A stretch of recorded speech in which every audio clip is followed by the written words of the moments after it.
World Congress Colombia 2022.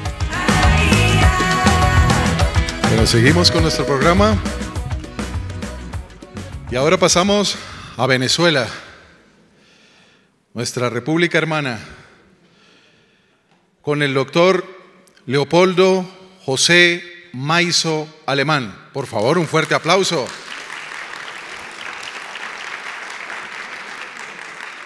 El doctor Leopoldo Maizo es médico especialista en ortopedia y traumatología y además tiene un amplio conocimiento en reemplazos articulares.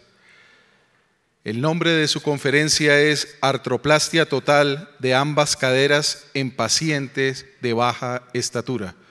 Otro fuerte aplauso, por favor, para el doctor. Bienvenido, mi querido doctor. Es encantado. Muchísimas gracias. Vale. Agradezco al público en general, al comité organizador de la CISDET, al doctor Pedro Sánchez y a Lady, que siempre responde el teléfono, ella como que no duerme, por esta invitación. Es mi primera ponencia en la CISDET y espero asistir nuevamente por acá. Mi conferencia, Artroplastia total de ambas caderas en pacientes de baja estatura y pacientes jóvenes. Cuando los métodos conservadores no funcionan, cuando el paciente presenta dolor pese a infiltraciones, pese a realizar procedimientos mínimamente invasivos y sigue el dolor, la artroplastia ha demostrado ser un procedimiento bastante noble y que se ha realizado desde hace muchísimos años. Definitivamente es un tratamiento exitoso y ofrece al paciente el poder caminar de forma satisfactoria cuando realmente tiene la indicación.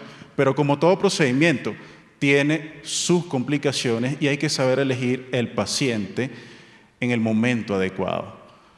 Definitivamente cuando hablamos de artroplastia total de cadera en pacientes jóvenes y en pacientes de baja estatura es algo poco documentado en la literatura. Hay algunos vástagos femorales o implantes que están totalmente relacionados a estos pacientes, pero cada vez el conocimiento se va enfocando específicamente a pacientes displásicos. Todo comenzó en 1961 cuando este señor, John Charley, documentó y realizó la primera intervención de artroplastia total de cadera. Fue un procedimiento que en aquel momento se realizó para pacientes mayores, pacientes que tenían artritis, pacientes de 65 años de edad, pacientes que incluso no tenían mucha esperanza de vida. Pero poco a poco y con el tiempo se fue desarrollando para otro tipo de pacientes.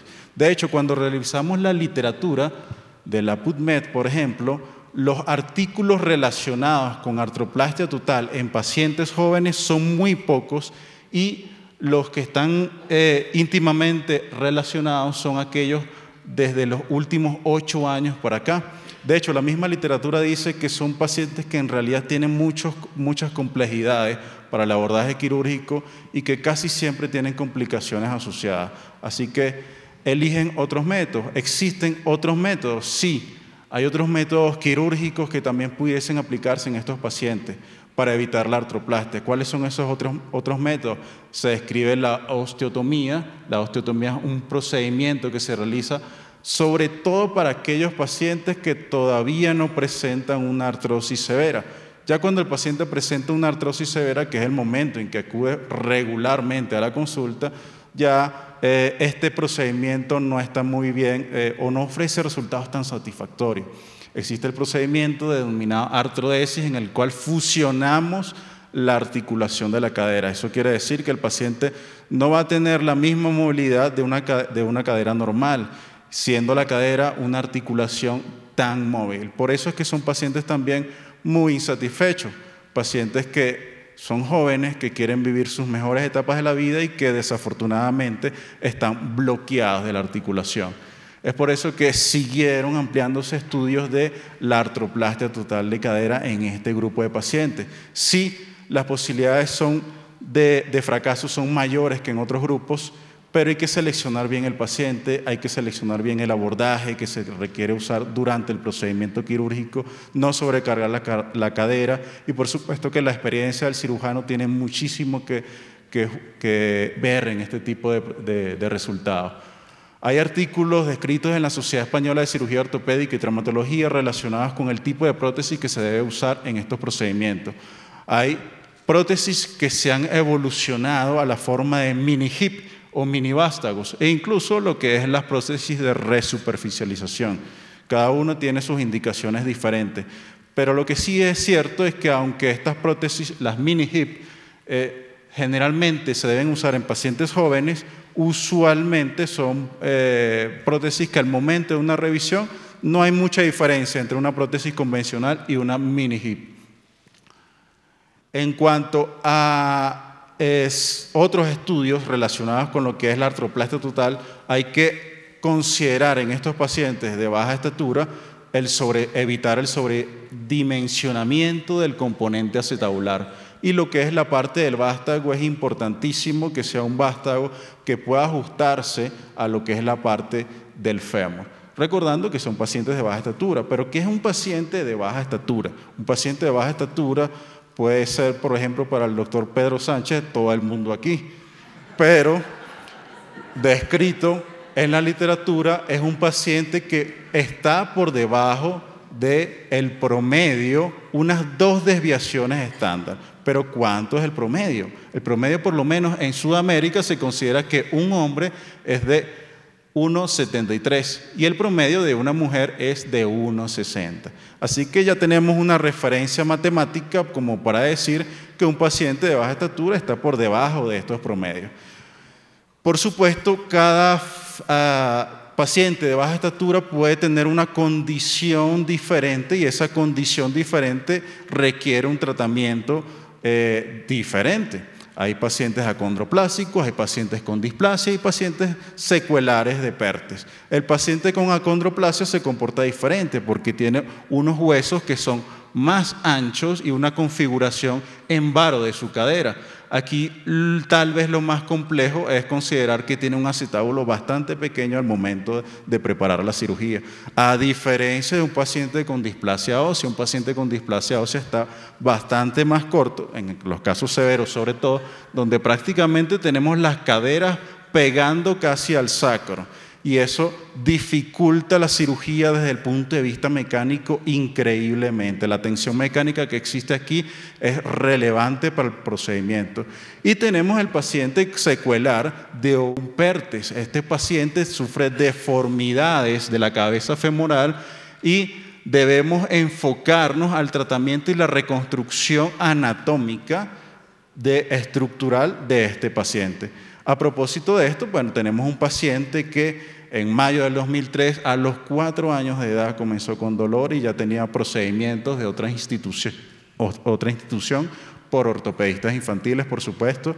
Esto es una radiografía control a los 9 años de edad, 2008, 9 años, ya con 2 procedimientos, más de 2 procedimientos quirúrgicos.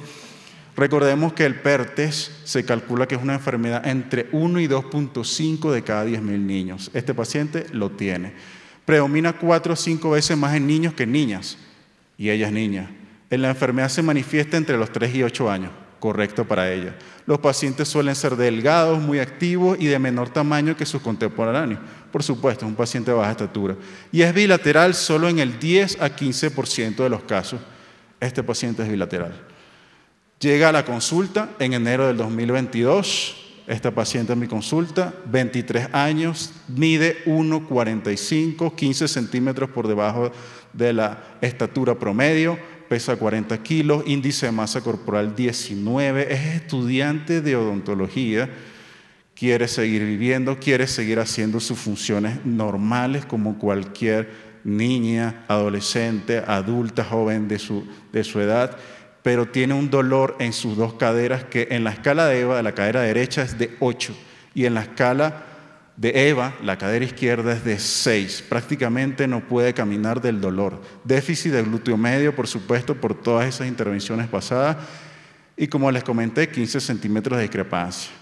Ya tiene una discrepancia en base a los 2 miembros inferiores de 1,5 centímetros, coxa vara y coxa plana.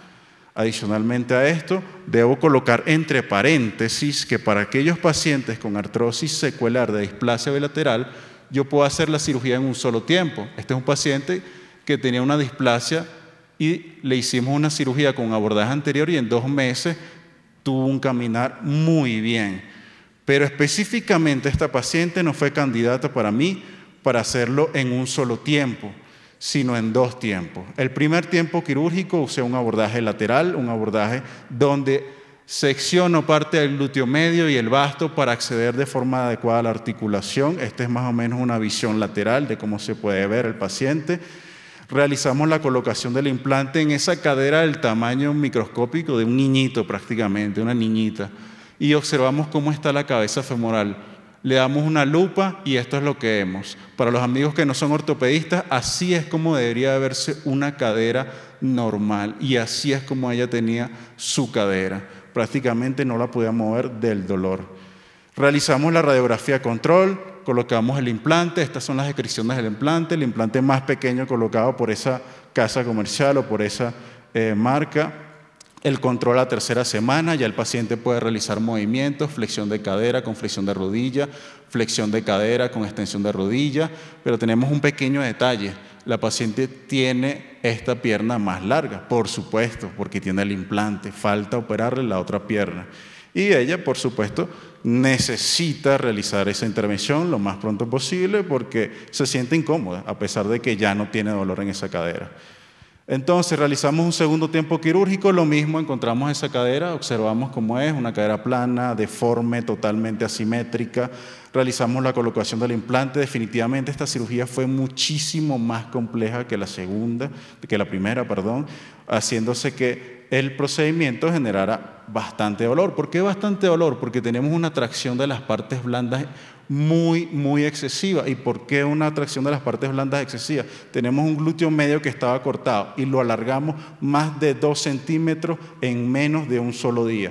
Por supuesto que el paciente va a tener muchísimo dolor y al realizar las mediciones pareciera que el lado izquierdo está más largo que el lado derecho. Realizo las mediciones.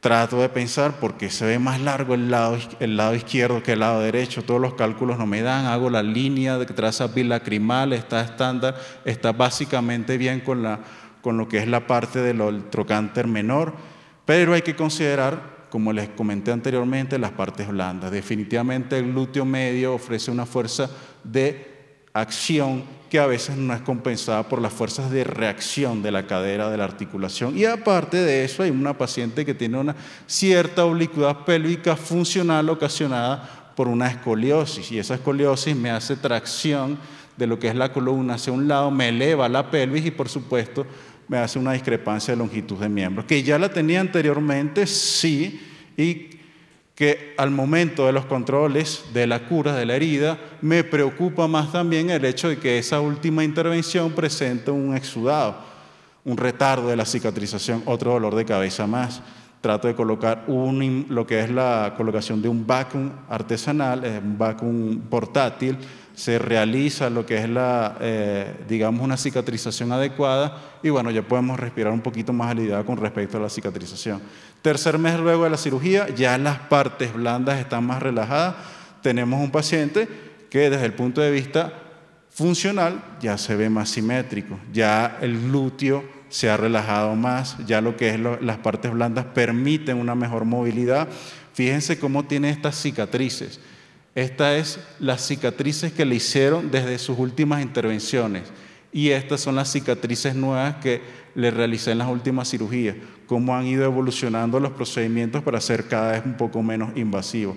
Miembro inferior derecho, cómo lo levanta, miembro inferior izquierdo, abducción, flexión, ya puede realizar movimientos. El paciente está contento, está feliz, es, como les dije anteriormente, una niña, un adulto joven que está en toda su etapa de vida, que quiere mejorar, que quiere hacer lo mejor y no tener dolor. Conclusiones. La artroplastia en paciente de baja estatura representa un mayor nivel de complejidad. Por supuesto, es un paciente joven y es un paciente de baja estatura. Son 2 retos. Requieren resultados funcionales, pacientes preocupados por la dimetría. Lo primerito que me dijo la paciente: doctor, yo no quiero que mis piernas me queden una más larga que otra. Pacientes preocupados por exigencias profesionales, pacientes con muchas expectativas, y hay que concluir también que las partes blandas ofrecen mayor resistencia. Hay que tener una planificación preoperatoria como en todo, considerar las alteraciones mecánicas del eje espinal siempre, La artroplastia definitivamente ofrece un beneficio y una calidad de vida a estos pacientes mejor que otras intervenciones quirúrgicas. Muchísimas gracias.